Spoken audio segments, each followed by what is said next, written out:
Okay, let's jump right in. Imagine Maya, right? She's got these two job offers on her desk. Really different. Mm-hmm. One's this, big corporate gig, corner office, great salary, the kind of thing that looks amazing on paper, probably makes the parents happy. The safe bet? Exactly. Then there's this other offer. It's a small startup, kind of scrappy. They're building education tech specifically for underserved communities. Okay, so passion versus prestige almost. Yeah, pretty much. And this dilemma, it isn't just about the job title or the paycheck. It really gets to the heart of this idea, the architecture of intentional living.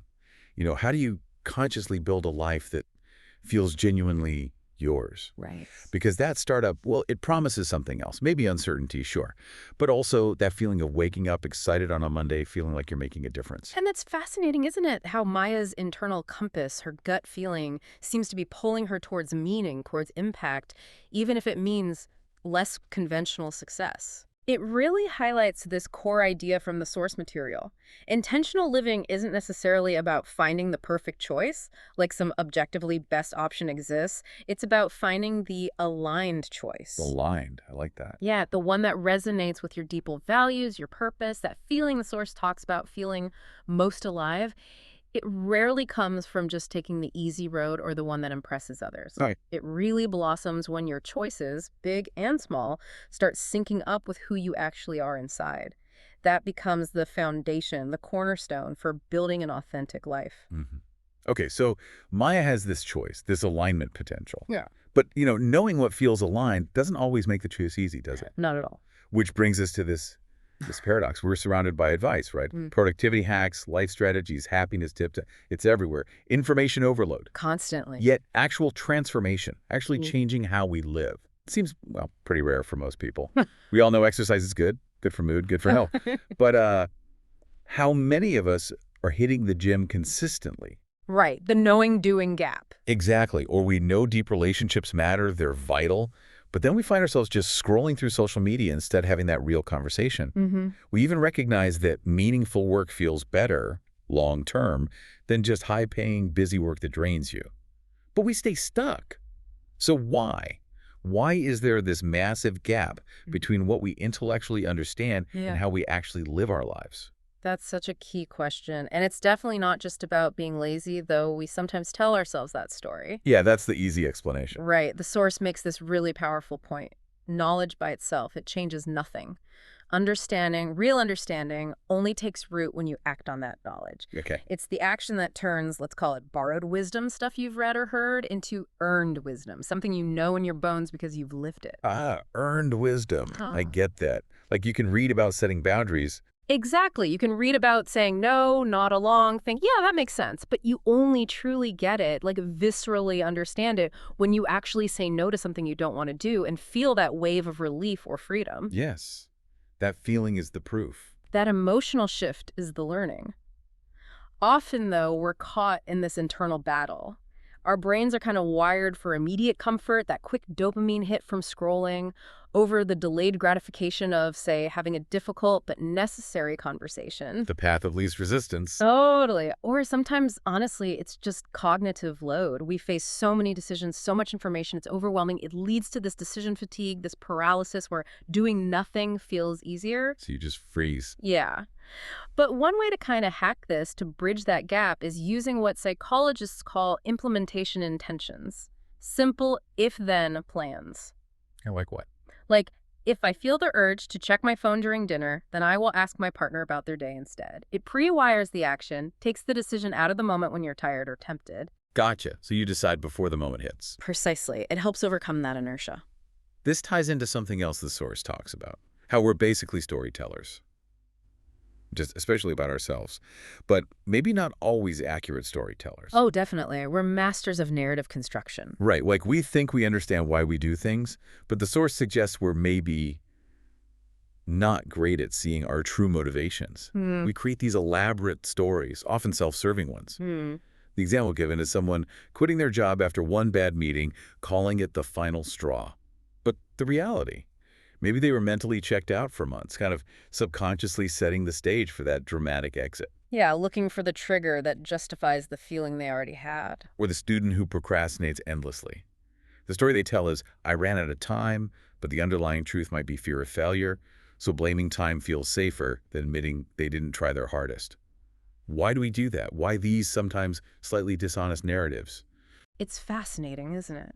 It really taps into our deep need for self-preservation, psychologically speaking. We're incredibly adept at rationalization, at self-deception. Protecting our ego, maybe? Exactly. We create these post hoc justifications, explanations after the fact to maintain a positive self-image, to avoid facing uncomfortable truths about our fears or desires. A lot of our behavior serves these, you might say, hidden goals, motivations we aren't even fully conscious of. Like operating on autopilot based on old programming. Sort of. And think about that feeling of unease, that mental friction you get when your actions don't line up with your beliefs. That's cognitive dissonance. Okay. Like you tell yourself, I value my health, but you keep skipping workouts. Instead of changing the behavior, which is hard, it's often easier to change the story. Oh, I'm too busy right now, or I'll start next week. You adjust the narrative to reduce that internal conflict. So the story becomes the coping mechanism. Precisely. And it's really crucial to dig into what the source might call secondary gains. What hidden benefits are we getting from a pattern, even a seemingly negative one? Procrastination gives you an excuse if you don't perform perfectly. Picking a fight might help you avoid a deeper, more vulnerable conversation. Wow. That requires some serious honesty. It really does. Understanding these hidden drivers, asking yourself, what am I really trying to achieve or avoid with this behavior? That's the first, maybe hardest step toward conscious choice. It's asking, is this story I'm telling myself serving my growth, or is it just a comfortable smokescreen? Okay, shifting gears a bit. The source talks about speed. In a world obsessed with speed, we often treat big life choices like they need endless deliberation. Like marriage proposals, the source says. Perfect timing, zero risk. The analysis paralysis trap. Exactly. But this essay argues for the speed of intentional action. It suggests opportunities flow to those who start moving, while others are still weighing pros and cons. It stresses how fast you decide and how fast you act. This feels a bit counterintuitive, maybe even risky. What are the real benefits of moving quickly? It's a really interesting point, pushing back against that perfectionist tendency. One major benefit of quicker decisions is simply clearing mental space. Getting it off your mental to-do list. Exactly. Endless deliberation is exhausting. It consumes mental energy. Making a decision, even if it's not guaranteed to be perfect, frees up that bandwidth. Plus, we often overestimate the risk of making a wrong move. How so? Well, the cost of inaction, of staying stuck in indecision, is often way higher than the cost of trying something and having to adjust course later. Most life choices aren't permanent. They're reversible or tweakable. You can change jobs, move cities, pivot a project. Okay, that makes sense. Staying still has its own risks. Huge risks, often invisible ones. And here's the other key thing. Action generates data. Real-world feedback. You learn far more from trying something, even imperfectly, than you ever will from just thinking about it in a vacuum. So doing is better than just planning. In many cases, yes. Think about the lean startup idea, the minimum viable product, or MVP. You don't spend years perfecting something in secret. You launch a basic version, see how people react, learn from that feedback, and then iterate, improve it step by step. Build, measure, learn. Exactly. That iterative process, it's not just for tech startups. It's a fantastic model for an intentional life. Launch the imperfect project, start the new habit imperfectly, have the conversation imperfectly. The feedback you get from doing is invaluable. It's real data, not just theory. That leads nicely into another distinction the source makes about energy. It says there are basically two kinds of energy in our daily lives. There's the energy that comes from choosing your battles, pouring yourself into things you care about, like the entrepreneur working late on their passion project, or the parent coaching the kids' team, or the student diving into a subject just out of curiosity. That feels energizing, even if it's hard work. Right. There's a sense of purpose behind it. Yeah. And then there's the other kind, the cleanup energy. This is the draining stuff, paying overdue bills, dealing with neglected repairs, handling obligations you never really signed up for but somehow inherited. It feels heavy, reactive. The stuff that life throws at you rather than what you actively pursue. Exactly. So the question is, how do we shift the balance? How do we move away from being dominated by that draining cleanup energy and cultivate more of that chosen proactive energy? What does this mean for our overall well-being? This distinction really gets to the psychological core of agency and control. The fundamental difference lies in whether you feel you're the one choosing your commitments. Having a say in how you spend your energy. Precisely. When you consciously choose where to invest your effort, even if it's challenging, it often feels energizing because it connects to something meaningful to you. You're operating You're proactively. driving the bus. You got it. But when you're constantly in cleanup mode, just reacting to demands, putting out fires, dealing with things that feel imposed upon you, you're stuck in a reactive state. Just reacting to survive the day. And while that might make you good at crisis management, it often crowds out the space needed for growth in areas you actually care about. Psychologically, theories like self-determination theory tell us that our well-being thrives when our needs for autonomy, feeling in control, competence, feeling capable, and relatedness, feeling connected, are met. Okay. Chosen activities, by definition, tend to satisfy that need for autonomy. You feel like you're steering your own ship. It's kind of like applying that Eisenhower matrix idea of focusing on what's important before it becomes urgent. Dealing with the important stuff proactively so it doesn't turn into urgent cleanup later. Exactly, because constantly living in cleanup mode drains your sense of control. Being able to consciously choose where your energy goes is directly linked to feeling autonomous and ultimately more fulfilled.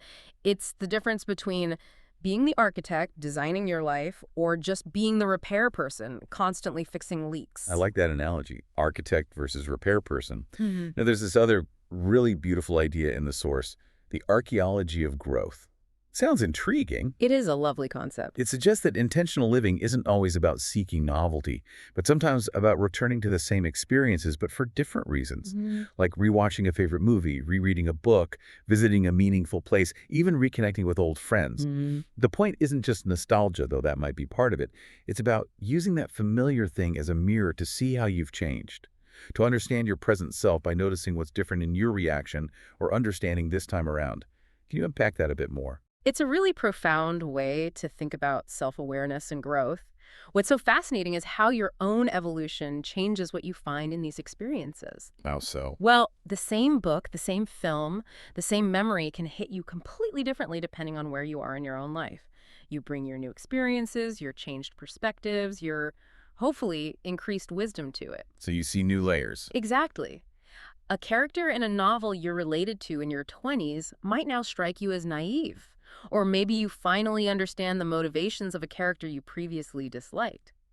A line in a movie that went unnoticed before might suddenly resonate deeply because of something you've recently gone through. Ah, so the thing itself hasn't changed, but you have. So your perception of it changes. Precisely. It reflects your evolving self-narrative, the ongoing story you tell yourself about who you are, where you've been, and what matters to you. Engaging with these familiar things becomes a form of active self-reflection. Like digging through the layers of your own past interpretations. That's the archaeology metaphor. You're excavating layers of meaning, both in the external thing and within yourself. It's a form of metacognition, thinking about your own thinking, understanding how your understanding has shifted.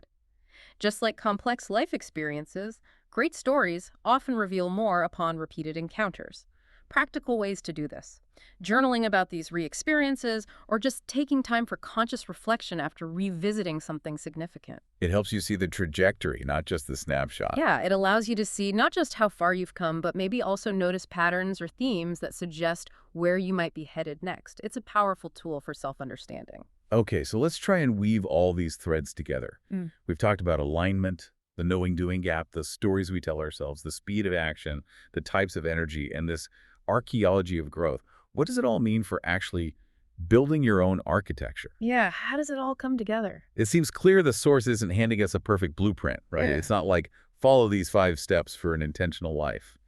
Definitely not. It's more subtle than that. It feels more like it's about cultivating awareness, developing the ability to notice the patterns in your choices, your energy levels, your narratives, and then finding the courage to adjust the design when you realize something isn't serving the person you want to be.